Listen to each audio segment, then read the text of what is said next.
इस वीडियो के अंदर गाइस हम लोग बात करने वाले हैं प्रोप्राइटरशिप फर्म रजिस्ट्रेशन प्रोसेस के बारे में कि किस टाइप के आपको रजिस्ट्रेशन की रिक्वायरमेंट होती है जब भी आप प्रोप्राइटरशिप फर्म यहाँ पे स्टार्ट करना चाहते हैं। क्या क्या डॉक्यूमेंट्स रखने वाले हैं, इसका क्या प्रोसीजर रहेगा, एनुअल कंप्लाइंसेस कौन कौन से रहेंगे, प्लस अगर आप किसी प्रोफेशनल को हायर करके वहाँ पे रजिस्टर कराते हो तो कितनी कॉस्ट आ सकती है, क्या प्रो है क्या कौन से। तो गाइस ये सारी जानकारी आपको मिलने वाली है इस वीडियो के अंदर, तो पूरा वीडियो यहाँ पे जरूर देखिएगा। वीडियो को गाइस शुरू करने से बताना चाहूंगा, अगर आप लोग प्रोप्राइटरशिप फर्म से रिलेटेड कोई भी फ्री कंसल्टेंसी लेना चाहते हैं या फिर पेड सर्विस लेना चाहते हैं बहुत ही अफोर्डेबल कॉस्ट के ऊपर, तो उसकी लिंक भी मैंने आप लोगों को डिस्क्रिप्शन बॉक्स के अंदर प्रोवाइड कर रखी है। तो चलिए गाइस शुरू करते हैं। तो गाइस सबसे पहले हम लोग बात करते हैं कि आखिर प्रोप्राइटरशिप फर्म होती क्या है। तो ये देखिए, कोई भी legal entity, registered legal entity नहीं होती है, जैसे कि नॉर्मली प्राइवेट लिमिटेड कंपनीज होती है या फिर एलएलपी होती है या फिर वन पर्सन कंपनी या फिर पार्टनरशिप फर्म होती है।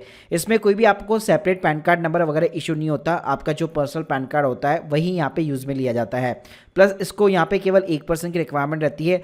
प्लस इसका कोई भी स्टैंडर्ड रजिस्ट्रेशन नहीं होता है, जैसे कि हम लोग देखते हैं कि कंपनी का एक सेपरेटली रजिस्ट्रेशन होता है, फर्म का एक पार्टनरशिप फर्म का एक सेपरेटली रजिस्ट्रेशन होता है, लेकिन प्रोप्राइटरशिप फर्म के अंदर कोई भी स्टैंडर्ड यहाँ पे रजिस्ट्रेशन नहीं होता है। और इंडिया के अंदर जितने भी 90% स्मॉल बिजनेस है सारे के सारे सोल प्रोप्राइटरशिप के अंदर ही चलते हैं। अब गाइस बात करते हैं कि यहाँ पे आपको क्या क्या डॉक्यूमेंट्स लगने वाले हैं। तो देखिए, नॉर्मली यहाँ पे आपको 3 टाइप के डॉक्यूमेंट्स चाहिए होंगे। एक आपको आइडेंटिटी प्रूफ चाहिए जिसके अंदर आपका पैन कार्ड जो है यहाँ पे होना ही चाहिए। इसके अलावा आपका जो है पर्सनल आधार कार्ड होना चाहिए। साथ में यहाँ पे आपको एक बिजनेस प्लेस का एड्रेस प्रूफ देना पड़ेगा, जिसके अंदर नॉर्मली आपका इलेक्ट्रिसिटी बिल कॉपी हो गया। ये प्लेस आपका कमर्शियल भी हो सकता है, रेजिडेंशियल भी हो सकता है, और जिसके नाम पे भी वो बिल आता हो उसके नाम से एक नो ऑब्जेक्शन सर्टिफिकेट हो गया कि उसको कोई भी प्रॉब्लम नहीं है कि इस प्लेस को आप एज ए बिजनेस पर्पज के लिए यहाँ पे यूज में ले रहे हो। साथ में गाइस आपको अपनी एक फर्म का नाम चूज करना पड़ेगा, या फिर आप ट्रेड नेम कह सकते हैं, जैसे कि XYZ एंटरप्राइज हो गया, XYZ सॉल्यूशन हो गया। तो आप अपनी इच्छा से कोई भी नाम यहाँ पे सेलेक्ट कर सकते हैं। अब गाइस बात करते हैं हम लोग प्रोसेस के बारे में कि प्रोप्राइटरशिप फर्म को आखिर रजिस्टर कैसे किया जाएगा अगर कोई भी स्टैंडर्ड रजिस्ट्रेशन प्रोसेस नहीं है। तो यहाँ पे सिंपली आपको 2 स्टेप लेने पड़ेंगे। पहले स्टेप में आपको मिनिमम 2 लीगल सर्टिफिकेट चाहिए होंगे, और उस सर्टिफिकेट जैसे वो जनरेट हो जाते हैं तो उसके बेसिस पे आपको बैंक के अंदर जाकर एक करंट बैंक अकाउंट खुलवाना पड़ेगा प्रोप्राइटरशिप फर्म का, जो आपकी फर्म के नाम पे इशू होगा, ना कि आपके पर्सनल नाम पे। तो देखिए, अगर मैं आरबीआई की गाइडलाइंस के अकॉर्डिंग बात करूं तो कोई भी बैंक जो है मिनिमम 2 सर्टिफिकेट आपसे मांगता है। अब ये जो 2 लीगल सर्टिफिकेट है उसके अंदर आपके पास में मल्टीपल ऑप्शन यहाँ पे आपको जो है प्रोवाइड किए जाते हैं। मतलब जैसे मैं बताया कि कोई भी यहाँ पे स्टैंडर्ड जो है रजिस्ट्रेशन प्रोसेस नहीं है, लेकिन आप कोई भी 2 लीगल सर्टिफिकेट अपनी फर्म के नाम पे यहाँ पे जनरेट कर सकते हैं without any kind of the standard registration. अब गाइस ये ऑप्शन आपके पास में कौन कौन से, हम लोग इसके ऊपर डिटेल चर्चा करेंगे। पहला मोस्ट पॉपुलर जो ऑप्शन होता है वो होता है उद्यम रजिस्ट्रेशन, जिसको हम लोग MSME सर्टिफिकेट भी बोलते हैं। सेकंड ऑप्शन आपका शॉप एक्ट लाइसेंस हो सकता है। थर्ड ऑप्शन आपका GST का रजिस्ट्रेशन हो सकता है। फोर्थ ऑप्शन आपका CS सर्टिफिकेट वगैरह हो सकता है। फिफ्थ ऑप्शन आपका इनकम टैक्स रिटर्न हो सकता है। इसके अलावा प्रोफेशनल टैक्स सर्टिफिकेट हो गया, या फिर IC कोड वगैरह भी हो सकता है। तो चलिए पहले हम लोग बात करते हैं कि आखिर ये उद्यम सर्टिफिकेट वगैरह होता है क्या है, जिसको हम लोग MSME सर्टिफिकेट भी बोलते हैं। तो इसके लिए सिंपली आपको अपना पैन नंबर और आधार नंबर चाहिए होता है, जो आपके मोबाइल नंबर से लिंक होना चाहिए। इसका पूरा प्रोसेस जो है ऑनलाइन होता है, इसके अंदर आपको कोई भी डॉक्यूमेंट वगैरह अपलोड नहीं करना है। तो उद्यम की जो है स्पेशली एक स्पेशल साइट है गवर्नमेंट की, तो यहाँ पे जाके आपको जो है प्रॉपर तरीके से रजिस्ट्रेशन करना होता है। और इसके ऊपर मैंने पूरा का पूरा स्टेप बाय स्टेप जो है पूरा वीडियो मैंने यहाँ पे ऑलरेडी क्रिएट कर रखा है कि क्या कहाँ पे आपको क्या क्या इन्फॉर्मेशन वगैरह डालनी है, कैसे OTP आएगा, आपको यहाँ पे NIC कोड यहाँ पे कैसे सेलेक्ट करना है, कहाँ पे आपको एड्रेस डालना है, मैप के अंदर आपको लोकेशन कैसे डालनी है। तो ये सारी डिटेल्स यहाँ पे ऑलरेडी मैंने मेंशन कर रखी है इस वीडियो के अंदर। तो इस वीडियो की लिंक आपको लोगों को स्पेशली मैं डिस्क्रिप्शन बॉक्स के अंदर दे दूंगा। तो अगर लेट सपोज अगर आप यहाँ पे उद्यम सर्टिफिकेट यहाँ पे क्रिएट करना चाहते हैं अपनी प्रोप्राइटरशिप फर्म का, तो इस वीडियो के माध्यम से सिंपली तरीके से आप यहाँ पे कर सकते हैं। यहाँ पे कोई भी आपको डॉक्यूमेंट अपलोड करने की जरूरत नहीं है, क्योंकि ये जो सर्टिफिकेट होता है वो सेल्फ डिक्लेरेशन के बेसिस पे होता है। ना ही कोई गवर्नमेंट ऑफिसर आपको साइन करके देगा ये सर्टिफिकेट, ना ही कोई आपको अप्रूवल मिलती है। तो इस सर्टिफिकेट की इतनी ज़्यादा यहाँ पे मार्केट के अंदर वैल्यू नहीं होती है। तो सिंपली तरीके से उसके बावजूद भी अगर आप MSME स्कीम्स वगैरह का बेनिफिट्स वगैरह उठाना चाहते हैं तो डेफिनेटली आपको अपने बिजनेस का एक उद्यम सर्टिफिकेट जरूर बनाना चाहिए। अब गाइस बात करते हैं आपके सेकंड ऑप्शन के ऊपर, ये कहलाता है आपका शॉप एक्ट लाइसेंस। तो देखिए, इसका भी कोई स्टैंडर्ड प्रोसीजर नहीं है, सारे स्टेट के अपने अपने रूल्स और रेगुलेशंस यहाँ पे अलग अलग है। ये स्टेट वाइज यहाँ पे इशू होता है, या आपका जो लोकल म्युनिसिपल जो पार्टी होता है, आप जिस भी एरिया के अंदर बिजनेस कर रहे हैं वो बेसिकली आपको इशू करता है। कई स्टेट के अंदर इसको गुमस्तारा लाइसेंस भी बोलते हैं, कई स्टेट के अंदर इसको गुमस्ता भी बोलते हैं, और कई बार इसको ट्रेड लाइसेंस भी कहा जाता है। प्लस इसकी एक पर्टिकुलर वैलिडिटी होती है कि मान लीजिए 1 साल के लिए आपको शॉप एक्ट लाइसेंस मिला है, 3 साल के लिए मिला है। जनरली आप देखेंगे किसी भी अगर आप शॉप के ऊपर जाते हैं, उन्होंने एक फ्रेम करके रखवाया होता है अपनी शॉप के ऊपर, तो वही जनरली जो है आपका जो है शॉप एक्ट लाइसेंस होता है। और कई स्टेट के अंदर यहाँ पे इसकी जो फीस होती है वो काफ़ी ज़्यादा हाई भी होती है, और जैसे बताया कि कोई भी इसका स्टैंडर्ड प्रोसीजर नहीं होता है। तो अगर यहाँ पे मैं ऑनलाइन रजिस्ट्रेशन वगैरह की बात करूँ तो कुछ स्टेट ने यहाँ पे अपना ऑनलाइन का रखा है, जैसे कि महाराष्ट्र के अंदर बेसिकली यहाँ पे जो है गुमसधरा चलता है, तो आपले सरकार करके इनकी वेबसाइट बनी हुई है जहाँ पे आप अप्लाई कर सकते हैं। राजस्थान में भी यहाँ पे ऑनलाइन वगैरह है, तो ये आपको फाइंड आउट करना पड़ेगा कि आपके स्टेट के अंदर किस टाइप का यहाँ पे जो है स्टैंडर्ड प्रोसीजर है, क्या ऑनलाइन है ऑफलाइन है, तो उसके अकॉर्डिंग यहाँ पे आप अप्लाई कर सकते हैं। डॉक्यूमेंट्स आपके वही रहेंगे, पैन कार्ड हो गया, आधार कार्ड हो गया, और आपको एक बिजनेस प्लेस का यहाँ पे प्रूफ वगैरह लगाना पड़ेगा। प्लस किस स्टेट के अंदर ऑनलाइन है, किस स्टेट के अंदर ऑफलाइन है, तो इसके ऊपर अपना एक पूरा सेपरेट यहाँ पे वीडियो ऑलरेडी बना हुआ है, तो इस वीडियो की लिंक भी आपको यहाँ पे डिस्क्रिप्शन बॉक्स के अंदर ऑब्वियसली मिल जाएगी। अब गाइस बात करते हैं हम लोग थर्ड ऑप्शन की, जो कि है जीएसटी रजिस्ट्रेशन सर्टिफिकेट। ये one of the most popular option होता है और एकदम लीगल सर्टिफिकेट होता है, मतलब ऑल कह सकते हैं कि जितनी भी प्रोप्राइटरशिप फर्म है उनको अगर कोई भी एक वैलिड सर्टिफिकेट चाहिए तो डेफिनेटली उनको जीएसटी के लिए यहाँ पे अप्लाई करना चाहिए। तो यहाँ पे देखिए ऑल ओवर इंडिया के लिए यहाँ पे सेम प्रोसेस रहेगा, स्ट्रॉन्ग लीगल एंटिटी सर्टिफिकेट माना जा सकता है। डॉक्यूमेंट्स की बात करें तो नॉर्मल केवाईसी लगती है, आपका पैन कार्ड, आधार कार्ड हो गया, और उसके अलावा एक बिजनेस प्लेस का प्रूफ वगैरह हो गया। यहाँ पे ऐसा नहीं है, कई लोग ये कहते हैं कि जीएसटी आपको तभी लेना चाहिए जब आपका 40 लाख रुपए के ऊपर टर्नओवर क्रॉस वगैरह कर जाता है, लेकिन आप वॉलंटरी बेस पे भी यहाँ पे रजिस्ट्रेशन के लिए अप्लाई कर सकते हैं। अगर आप एक ई कॉमर्स बिजनेस कर रहे हैं, अमेजॉन, फ्लिपकार्ट, इनके ऊपर लिस्टेड होना चाहिए, तो आपको स्टार्टिंग से ही यहाँ पे जीएसटी अप्लाई करना चाहिए।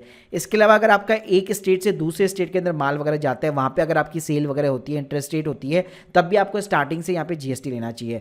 अब देखिए बात करते हैं कि इसका प्रोसेस वगैरह क्या रहता है। तो देखिए गाइस, जीएसटी की यहाँ पे डेडिकेट वेबसाइट बनी होती है, तो यहाँ पे सबसे पहले आपको जो है साइन अप वगैरह करना पड़ता है। और जस्ट रिसेंटली मैंने जीएसटी का जो है सर्टिफिकेट कैसे आपको लेना है, स्पेशली प्रोप्राइटरशिप फर्म के लिए पूरा स्टेप बाय स्टेप पूरा 15 मिनट का यहाँ पे वीडियो बना हुआ है। क्या क्या कैसे कैसे आपको एनओसी बनानी है, कितने आपको डॉक्यूमेंट अपलोड करने हैं, इलेक्ट्रिसिटी बिल कॉपी कैसे लगेगा, तो ये पूरा स्टेप बाय वीडियो जो है आपको जो लिंक मैं आपको डिस्क्रिप्शन बॉक्स के अंदर प्रोवाइड कर दूंगा।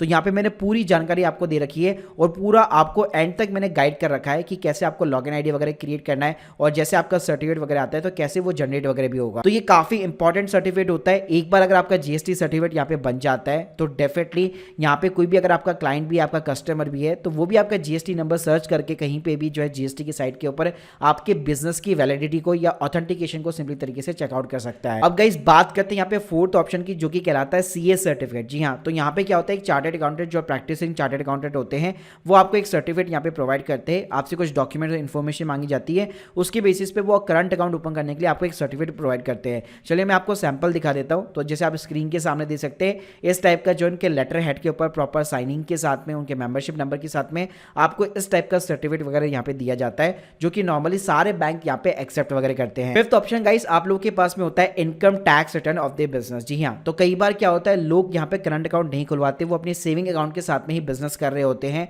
लेकिन अपनी प्रॉपर आईटीआर वगैरह फिलअप कर रहे होते हैं। तो अगर आप आईटीआर 3 फाइल करते हैं, आईटीआर 4 फाइल करते हैं, जहाँ पे बेसिकली आपको अपनी बिजनेस की इनकम वगैरह शो करनी पड़ती है, जहाँ पे आप प्रॉपर तरीके से आपके बिजनेस का नाम वगैरह लिखा हुआ है, तो उस केस में आप जो है इनकम टैक्स रिटर्न लगा सकते हैं विद द कंप्यूटेशन, तो उसको भी as a legal entity proof यहाँ पे माना जा सकता है।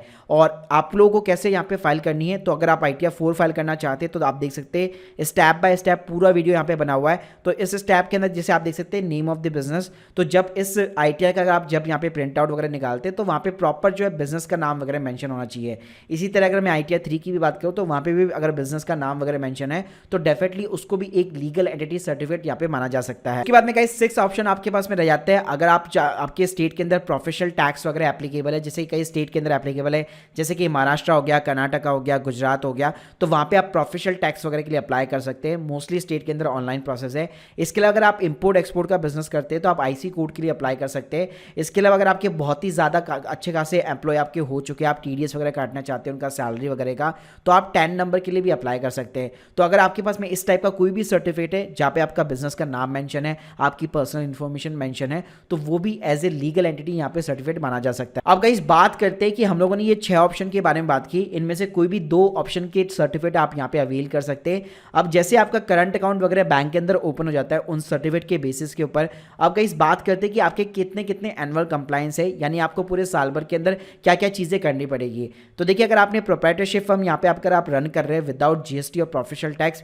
तो केवल आपका एक ही कंप्लायंस होता है। पूरे साल भर के अंदर एक बार आपको जो अपनी इनकम टैक्स रिटर्न यहाँ पे फाइल करनी पड़ेगी। यहाँ पे सेपरेट कोई भी आईटीआर नहीं जाती है। आपका जो पर्सनल पैन कार्ड होगा, यानी आपकी जो पर्सनल आईटीआर होती है, उसी के अंदर आपको अपने बिजनेस की इनकम इनकम या फिर आपके जो भी लॉसेस वगैरह है वो सिंपली तरीके से यहाँ पे रिपोर्ट करने पड़ते हैं।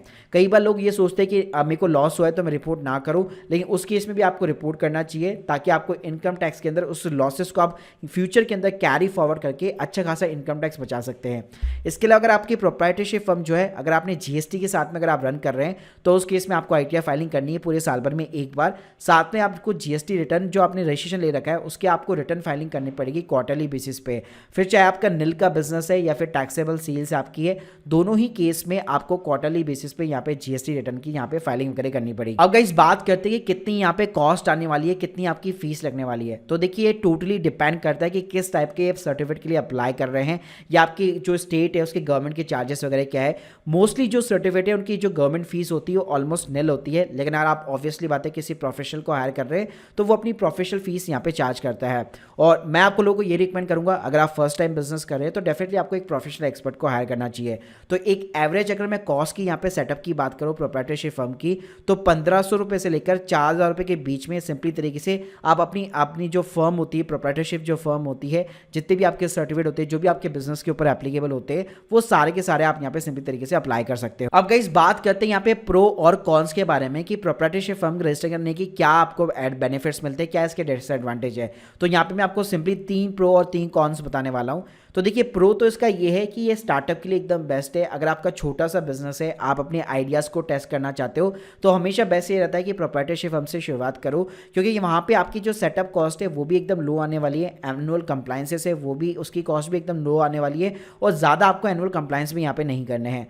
वहीं पे अगर मैं कॉन्स की बात करूं तो उसके अंदर काफ़ी सारी लिमिटेशंस होती है, जैसे कि आपको लिमिटेड लायबिलिटी का कॉन्सेप्ट का फीचर नहीं मिल पाता है, यानी जो आपकी पर्सनल असेट्स है, आपकी जो फर्म की असेट्स है वो सेपरेट नहीं हो सकती है।